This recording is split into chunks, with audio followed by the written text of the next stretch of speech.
El día de hoy vamos a estudiar dos temas muy importantes antes de poder ver lo que es el debate. El primero de ellos, el contenido, cómo lo vamos a estructurar al momento de desarrollarlo, y seguidamente la parte que tiene que ver con entrevista y el manejo de la pregunta controversial.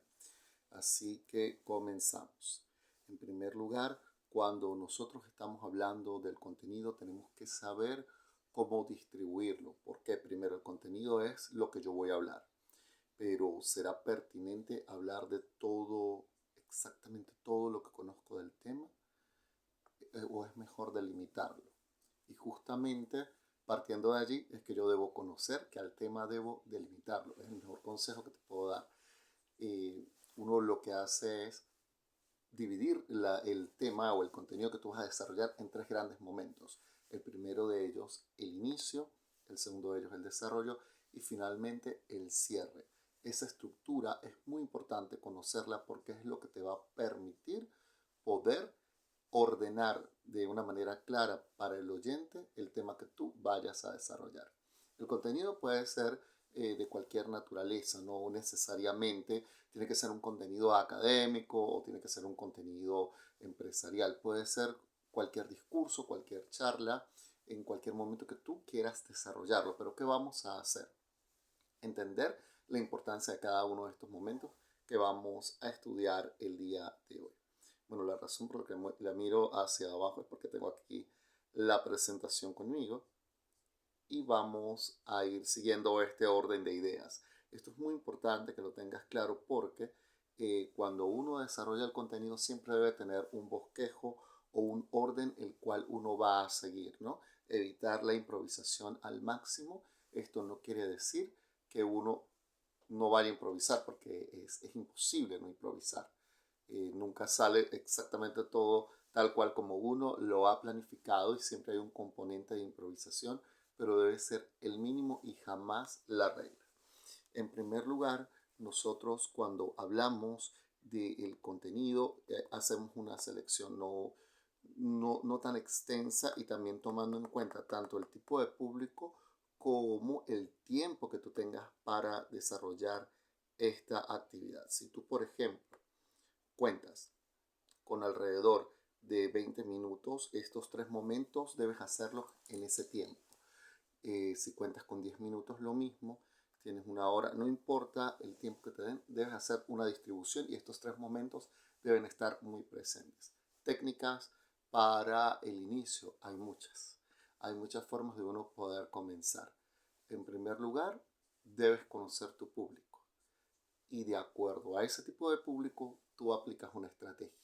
Por ejemplo, si el grupo de personas con las que tú vas a trabajar son de tu total conocimiento, de tu confianza, ya sabes quiénes son, cómo piensan, cómo se desenvuelven, es mucho más fácil poder aplicar una estrategia que con un grupo de personas totalmente desconocidas.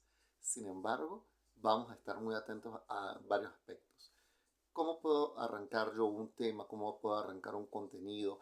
Bien sea para dar una exposición, bien sea para dar un discurso. En primer lugar, puedo comenzar con una pregunta retórica. Si yo quiero hablar acerca de la historia de América, yo digo, bueno, ¿qué sabemos de la historia de América? ¿Será todo exactamente tal cual como nos lo han contado? ¿O habrá algunos aspectos que no nos hayan comentado y que también sean muy interesantes a lo largo de esta historia? ¿Qué piensan ustedes? Y es una pregunta que tú dejas en el aire. ¿Para qué se hace esto? Para generar inquietud en el oyente. Y a lo largo del desarrollo tú la contestas. Por otra parte, no es la única técnica, ¿no? Nosotros podemos comenzar con una lluvia de ideas también y empiezas a decirle, a ver, hoy vamos a ver qué es la entropía, qué conocen de entropía y empiezas a hacer una pregunta a la una y a otra persona y puedes ir anotando si tienes una pizarra mejor o vas reteniendo las preguntas 2, 3, 4 que ellos te den y luego dices, bueno, ustedes han dicho que es esto y esto otro, y a lo largo de esta charla o de este discurso o de esta clase o lo que tú tengas planificado hacer, vamos a contestarla. También existe la técnica del manejo de la pregunta y la respuesta. ¿Cómo es esto? Haces una pregunta dirigida a alguien, dice, a ver, Pedro Pérez, ¿qué sabes tú de la geografía argentina? Entonces la persona te dice, bueno, la geografía es la descripción de la Tierra. Ah, muy bien, tú estás diciendo esto. ¿Qué piensa Juanita de lo que acaba de decir Pedro Pérez? Y Juanita hace un aporte y vas llevando como una conversación enlazada, involucrando a las personas que están presentes. La forma de iniciar va a depender del tipo de público. También puede ser que tú seas el que dirija la actividad. De repente tú das un pequeño mensaje, das alguna frase célebre y la comentas, dice, bueno, de esto va a tratar el tema del día de hoy.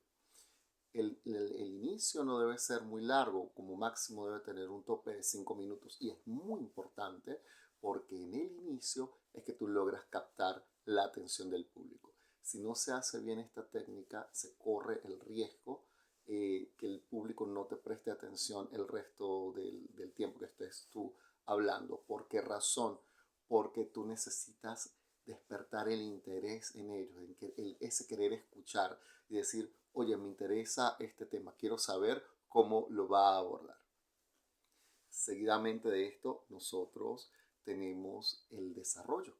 El desarrollo es la distribución del tema como lo quieres hacer. Tú dices, bueno, yo tengo como objetivo a través de este discurso, de esta actividad, que la gente se entere de la importancia que tiene su trabajo para poder mejorar la producción de la empresa. Supongamos, bueno, haces una estrategia de inicio y en el desarrollo no es que vas a incluir todo lo que es productividad con todos los procesos y todas las implicaciones que tiene. Tú simplemente vas a hablar con ellos y le vas a mostrar los temas más importantes.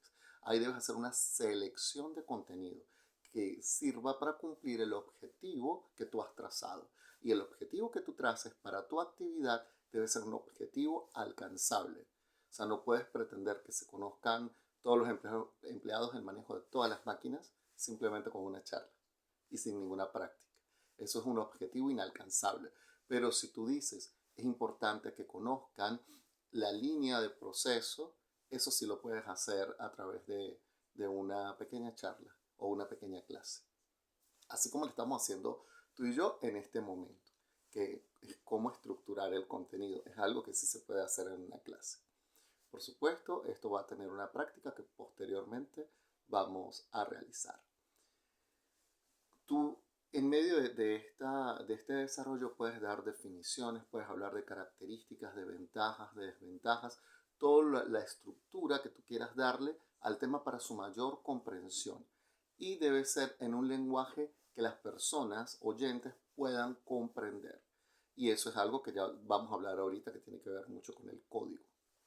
Seguidamente tenemos el cierre. ¿Qué sucede con el cierre? El cierre o remate es sumamente importante dentro del tema de la comunicación. ¿Por qué? Porque es como que fuéramos en un avión. El inicio es el despegue. El desarrollo está todo ese tiempo en el aire. Y la conclusión es el aterrizaje. No nos quedamos nunca en un avión en el aire. No estaríamos acá conversando en este momento. Hay que aterrizar ese avión. ¿Y cómo se aterriza? Con un cierre que puede ser a través de un resumen. Tú dices, bueno, el día de hoy estudiamos esto, y lo importante era comprender esta parte. También la conclusión puede ser construida por otras personas, por todos los participantes, y saber a qué conclusión llegamos, qué podemos entender de lo que hemos hablado el día de hoy. Fulanito, Perencejo, Sutanejo, y la gente va participando y al final tú concluyes con el objetivo que tú querías lograr con esto, es decir, bueno, ahora, una vez que hemos oído esta información, comprendemos la importancia de la línea de procesos y el trabajo de cada uno en ellos para poder alcanzar esa meta de productividad, por ejemplo.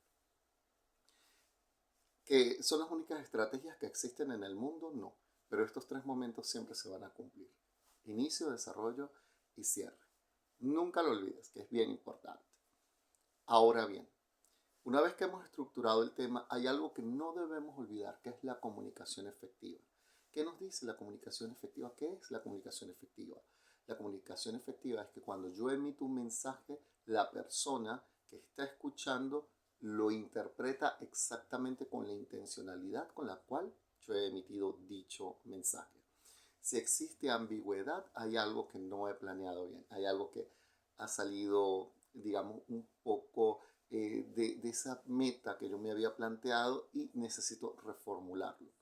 Para este tipo de técnica, que cuando uno está en el camino, está conversando y uno ve que no funciona, hay que saber también leer el lenguaje corporal de la gente, pero esto es algo que te quiero enseñar en persona.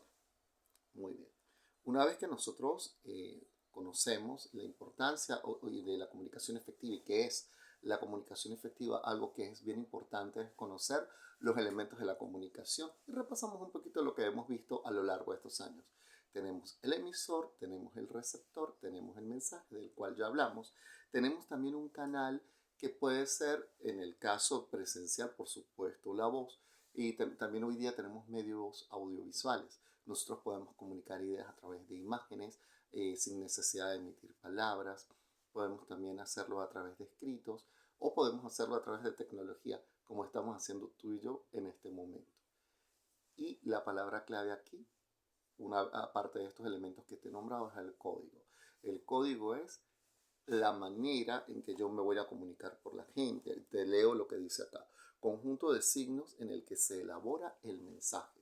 Si yo, por ejemplo, me pusiera a hablar inglés contigo sin preguntarte siquiera si hablas en inglés, quizás no me comprendes. O te hablo en cualquier otro idioma. Y si no lo conoces, no tendría sentido desarrollar una clase con un código que tú no comprendes. O que me ponga yo a hablar aquí de elementos de matemática y de física sin preguntarte si realmente eso es de tu interés o que manejas la terminología correspondiente. Haciendo la analogía con esto en nuestra vida cotidiana, cuando uno elabora un mensaje, por eso es importante conocer al público, para saber con qué código voy a trabajar para poder comunicarme con ellos. Cuando yo no respeto el código, voy a empezar a generar barreras de comunicación que tienen que ver, unas son de lenguaje corporal y otras son de lenguaje verbal. Una es, por ejemplo, la barrera idiomática, por eso es necesario conocer el código, y también el nivel de las personas que van a escuchar tu mensaje. Tú puedes tener todo un auditorio de profesionales, pero por ejemplo, si son profesionales de la salud y tú le vas a hablar de temas de economía, quizás por muy profesionales que ellos sean, no te puedan comprender al 100% de lo que tú quieres hablarles y tendrías que hacer una adaptación del tema para que ellos puedan entenderte. Si estás con obreros, a lo mejor tú le quieres hablar de física cuántica, quizá no logren comprenderlo si lo haces en un lenguaje técnico. Tienes que colocar el mensaje en un lenguaje o en un nivel de lenguaje que el público pueda comprender. Y más aún cuando es el público en general que es tan heterogéneo. Hay gente de todo tipo con diferentes tipos de formación y eso uno debe tomarlo en cuenta. Entonces el código es sumamente importante al momento de expresar nuestras ideas. Dentro del mensaje o la importancia que tiene la comunicación efectiva, te leo algunas características. Son fáciles de acceder tanto en el formato coherente como en la precisión. ¿A qué se refiere esto? Que cuando hay comunicación efectiva, yo puedo primero acceder a la información de una forma bastante sencilla, que en este caso, como tú y yo contamos con medios electrónicos y tecnología adecuada, podemos comunicarnos de manera asincrónica. En segundo lugar, nosotros vamos a tener un formato coherente para comunicarnos con la gente. Es absurdo que yo venga a hablarle de la tecnología de camiones de repente a una persona que hace un trabajo como bartender que no tiene nada que ver, ni siquiera le interesa a lo mejor el objetivo y yo digo, bueno, porque a mí me gusta. No, no es así. No voy a pensar en función de mí, debo pensar en función del público que me va a escuchar y del tema que debo presentarlo de una forma atractiva para ellos y por supuesto con la precisión que esto amerita. Uno no debe extenderse en un tema más allá de lo necesario. A veces menos es más y es preferible destacar 2 o 3 puntos más importantes para que la gente pueda llegar a comprenderte que desarrollar 20 puntos donde nadie va a comprender absolutamente nada. Tiene que haber claridad en cuanto a la información mostrada. Muchas veces nosotros tendemos a confundir a las personas utilizando datos o un lenguaje demasiado técnico sin saber o sin estar conscientes si la persona que me escucha está en la capacidad de poder comprender eso que yo trato de decir o inclusive la intencionalidad con la que yo digo las cosas, así que es un aspecto a tomar en cuenta, la claridad. El lenguaje adecuado al público, por supuesto. Si yo voy a estar en una actividad al aire libre con cualquier cantidad de personas, debo ser lo más sencillo posible al momento de hablar y sin tecnicismos. Cuando yo estoy en un lugar especializado, por ejemplo, tengo un montón de empleados a los que les voy a dar un discurso respecto de una máquina que todo el mundo conoce y saben manejar, puedo utilizar ese lenguaje técnico adecuado a la máquina, porque sé que me van a comprender. Tienen una finalidad por la cual han sido creados. Los mensajes deben tener ese objetivo claro. Desde un principio es lo primero que debes plantear. Bueno, mi objetivo es que la gente conozca este tema, que lo comprenda y que lo maneje. Y a partir de allí construyo toda la explicación que voy a hacer. Cada tipología tiene una serie de pautas fundamentales. Esto quiere decir que todos los mensajes deben ser adaptables. No puedes hacerlos como en una caja fuerte. Sí es verdad que existen estos 3 momentos, pero esos 3 momentos son flexibles, tanto en tiempo como en duración, como con la técnica que tú vayas a utilizar y para aplicarlo, para poder llamar la atención del público. Siempre debe ser algo vistoso, algo novedoso, algo que la gente pueda llegar a sentir identificación. Si yo, por ejemplo, quisiera hablar con los gerentes de una empresa, a lo mejor no hago uso de la pregunta retórica, a lo mejor comienzo con una frase motivadora para arrancar el tema porque quiero llamar su atención. O de repente, si son estudiantes, como en el caso mío que soy profesor, comienzo con una técnica de pregunta y respuesta. Porque yo sé que los chicos traen conocimiento previo referente de un tema y los voy a llevar con el objetivo que tengan esa dicha clase hacia donde yo quiero, para poder estudiar con profundidad los temas de ciencia que nos corresponderían ese día. También uno debe ser directo al momento de dar un mensaje, sin tanto adorno, sin tanto adorno innecesario. Claro que en oratoria importa muchísimo la manera de decir las cosas, pero no irse por las ramas. ¿Por qué? Porque se pierde tiempo. Y a veces la gente se pierde en los detalles y se desvirtúa el objetivo que yo había planteado en un principio. Uno debe entender que el mensaje es el corazón de la comunicación, porque sin mensaje no hay comunicación. Por más que tú tengas un emisor, un receptor, un canal, un código, si no hay mensaje no hay nada.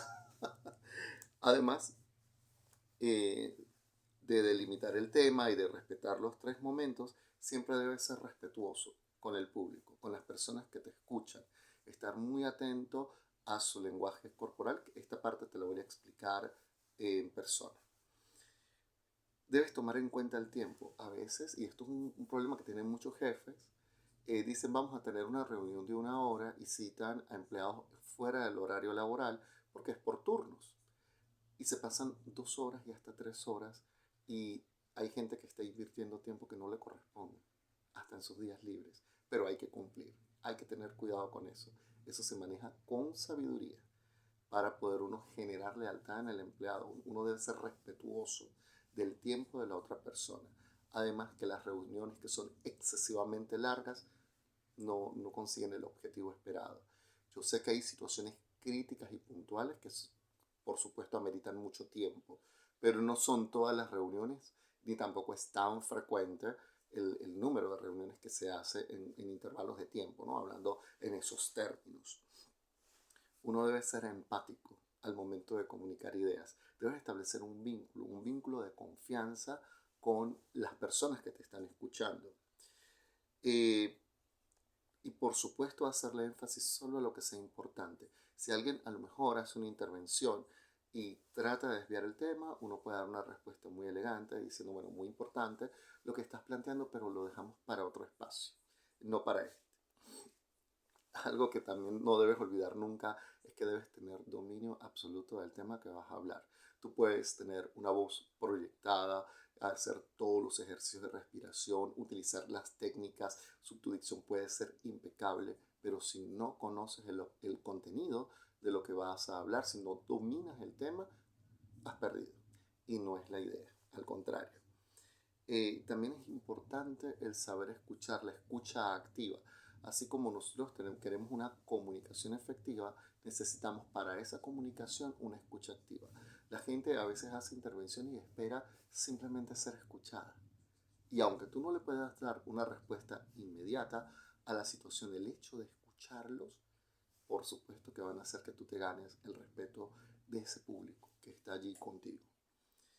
Siempre practica lo que vas a decir. Es muy importante que tengas una práctica antes de salir al ruedo. ¿Por qué razón? Porque cuando uno no tiene la costumbre de hablar en público, cuesta ordenar las ideas. Y ahí es donde viene la importancia de uno grabarse y la importancia de uno poder mirarse y corregirse con una autocrítica. Y por supuesto, lo más importante, habla con seguridad, habla como una persona que conoce el tema que trajo a colación y que, si se quiere, es experto en lo que se está hablando. Bien, vamos ahora con la parte de lo que es el manejo de la pregunta controversial. ¿Y qué tiene que ver esto con el mensaje? Como te dije hace un momento, la gente puede hacer intervenciones y es muy normal cuando uno está con un público que puede acordar hacer las preguntas al final, ¿no? Porque siempre surgen dudas. Entonces uno le dice a la gente, bueno, las preguntas al final, y pueden surgir preguntas que traten de desvirtuar el objetivo del tema o preguntas que de repente no tienen que ver con el tema, pero la gente las quiere traer a colación para manifestar algún malestar de otra instancia, de otro momento, y no tuvo la oportunidad de ser oído. Entonces consideran que es pertinente ese momento. Tú primero no pierdas el control. Debes, como decimos en mi país, mantener el sartén por el mango, es decir, mantener la situación bajo control. Cuando eso pasa, que de repente alguien hace una intervención que es inadecuada, primero responde con cortesía. Sea amable al momento de contestar. Nunca contestes con agresividad, nunca contestes con la fuerza que tú vienes a mí y yo te voy a responder, porque eso nunca termina bien. Entonces, en ese caso, uno respira hondo mientras la otra persona está hablando, te calmas, te serenas y le das la respuesta que sea más adecuada y sobre todo pertinente para el caso. Te leo lo que dice aquí. Si una pregunta es desafiante o parece agresiva, mantén la cortesía, responde con hechos y mantén una postura profesional. Hay gente que se ofusca en estas reuniones y pretende que uno haga lo mismo al momento de darle una respuesta para darle una excusa de levantar la voz o de a lo mejor dar un mensaje que no es adecuado ni beneficioso para todo el mundo. Entonces, primero tu actitud, con calma. Segundo, desvía la pregunta con elegancia. ¿A qué se refiere eso? Que uno aplica lo que se llama técnica del judo. La técnica del judo es con la fuerza con la que tú me atacas, yo desvío tu golpe. Si tú me dices, no, lo que pasa es que aquí estamos hablando de medidas de higiene y seguridad, y alguien te dice, no, lo que pasa es que no nos han pagado el aumento que nos prometieron el mes anterior, entonces tú dirías algo como, bueno, es un punto muy importante el que tú estás conversando, pero no es el tema que estamos tratando en otro momento. En este momento, si tú quieres, en otro momento, con mucho gusto, lo conversamos y podemos tener una reunión con los empleados y aclaramos qué es lo que está sucediendo. Y es una forma muy elegante de uno decirle, mira, no es el momento para hablar. También uno puede hacer uso de otras técnicas, porque a veces la gente es muy insistente y no quiere, digamos, dejar ese tema para otro momento. Y es aquí donde uno comienza con la escucha activa. Tú dejas que la persona hable y diga perfecto. Cuando termine, siempre y cuando no falta el respeto, obviamente, ¿no? Hay gente que se emociona mucho y empieza a hablar y hablar, entonces eso también uno debe dejar claro una regla para que esto no suceda de tiempo. Tú dices, bueno, no, tu intervención no debe exceder un minuto, porque una pregunta de un minuto es sumamente larga. De hecho, uno puede hacer una pregunta en 15 segundos y nada más. Y está muy atento a lo que te estén preguntando. Eso sí, si excede un minuto lo cortas, pero lo dejas claro desde un principio. Y la escucha activa, siempre eso te va a ayudar un montón, porque te va a dar la oportunidad de decir, no me interrumpas, yo te escuché, ahora escúchame tú a mí. Y sobre todo, cuando tengas esta escucha activa, trata de mantener la neutralidad emocional. Y aquí viene la importancia de los ejercicios del manejo de emociones. Que uno dice, bueno, yo no pierdo la calma, no pierdo el control, estoy tranquilo, respiro hondo, sonrisa a flor de labios, para poder contestar. Bien. Cuando des una respuesta, responde con hechos, no con especulaciones.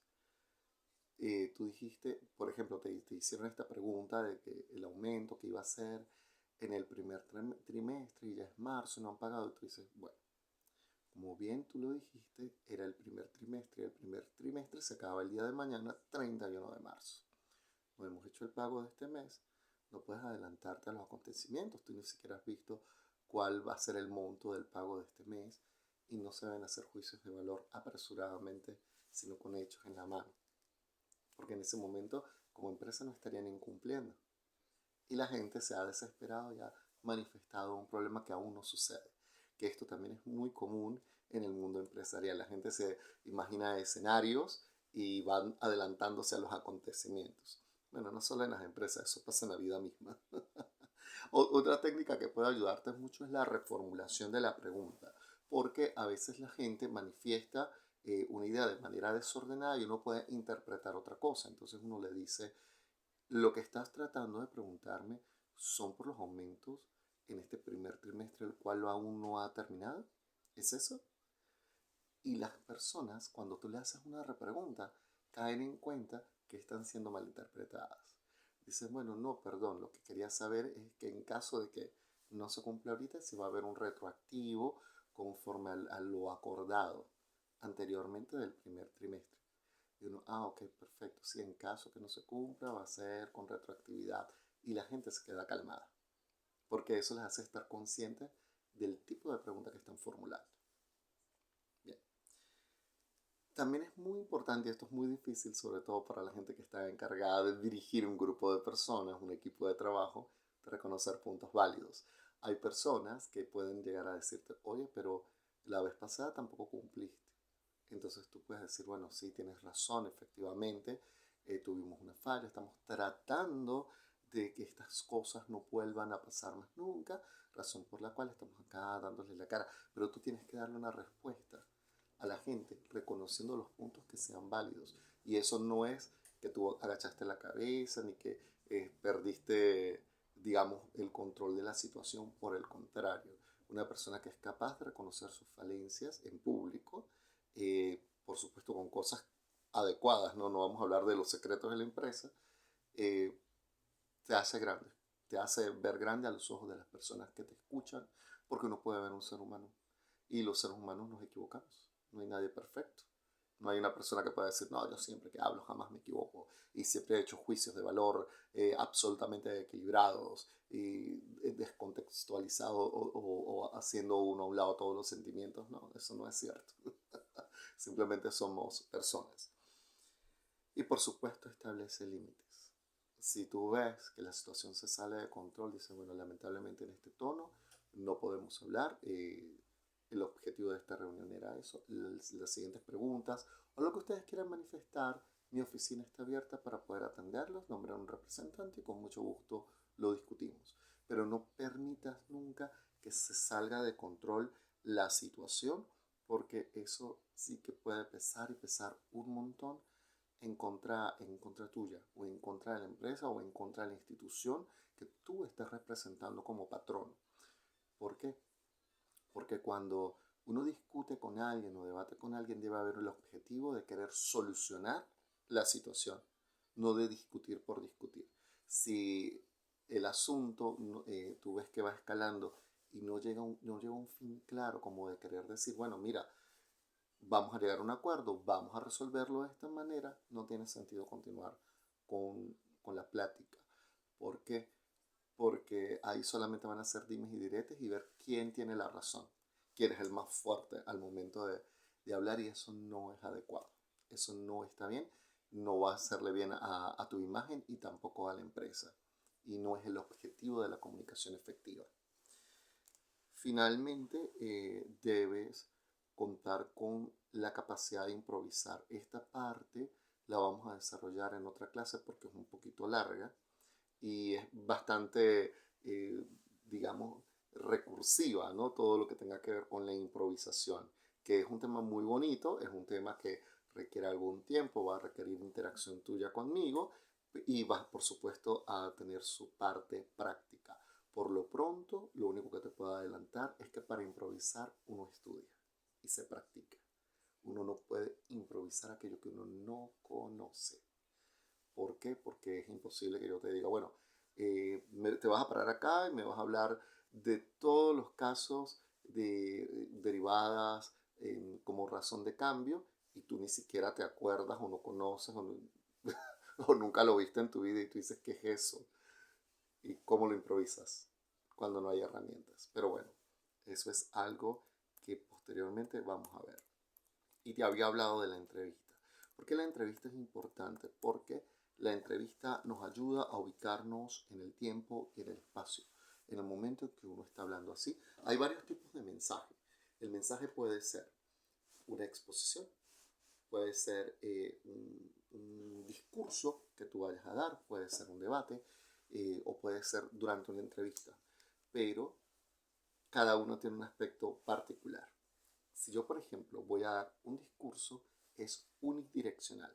Yo me paro, leo lo que he preparado y no espero devolución de parte del público. Esto sucede sobre todo cuando se hace un meeting, cuando se hace un acto de colación, cuando suceden cierto tipo de situaciones donde uno simplemente se limita a leer un manifiesto y ya está.